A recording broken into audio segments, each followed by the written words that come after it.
চীনের ক্রমবর্ধমান সামরিক সক্ষমতা এবং আঞ্চলিক প্রভাব বিস্তারের উচ্চাকাঙ্ক্ষাকে এবার সরাসরি চ্যালেঞ্জ জানিয়েছে যুক্তরাষ্ট্র। সিঙ্গাপুরের শাংরি-লা সামিটে মার্কিন প্রতিরক্ষা মন্ত্রী পিট হেগসেথ বলেন, ইন্দো প্যাসিফিক অঞ্চলের শক্তির ভারসাম্য পরিবর্তনের জন্য চীন বাস্তবিক অর্থেই সামরিক প্রস্তুতি নিচ্ছে। তিনি বলেন, এশিয়ায় চীনের ভারসাম্য বিস্তারের বিষয়ে বাধা দেবে না যুক্তরাষ্ট্র, তবে তাদের এশীয় মিত্রদের কেউ ভয় দেখাক তাও মেনে নেবে না ওয়াশিংটন।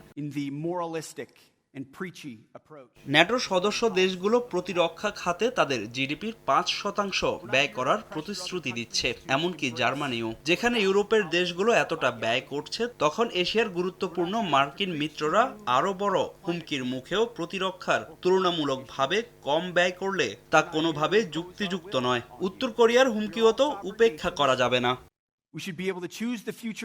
চীনের কূটনৈতিক প্রতিক্রিয়াও এসেছে দ্রুত।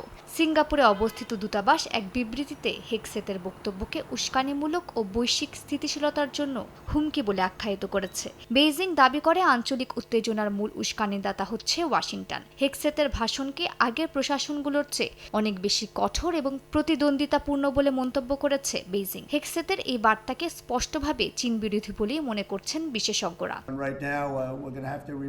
এর আগে শুক্রবার মার্কিন প্রেসিডেন্ট ডোনাল্ড ট্রাম্প অভিযোগ করেছেন, মাত্র কয়েক সপ্তাহ আগে হওয়া ৯০ দিনের বাণিজ্য সমঝোতা সম্পূর্ণভাবে লঙ্ঘন করেছে চীন। তিনি বলেন, চীনের প্রেসিডেন্ট শি জিনপিং এর সঙ্গে তার পরবর্তী আলোচনার সময় উভয় পক্ষই এ বিষয়ে সিদ্ধান্ত নেবে। মার্কিন প্রেসিডেন্ট আরও বলেন, তিনি শুল্কের কারণে সৃষ্ট গুরুতর অর্থনৈতিক বিপদ থেকে চীনকে বাঁচাতে দ্রুত চুক্তি করেছেন।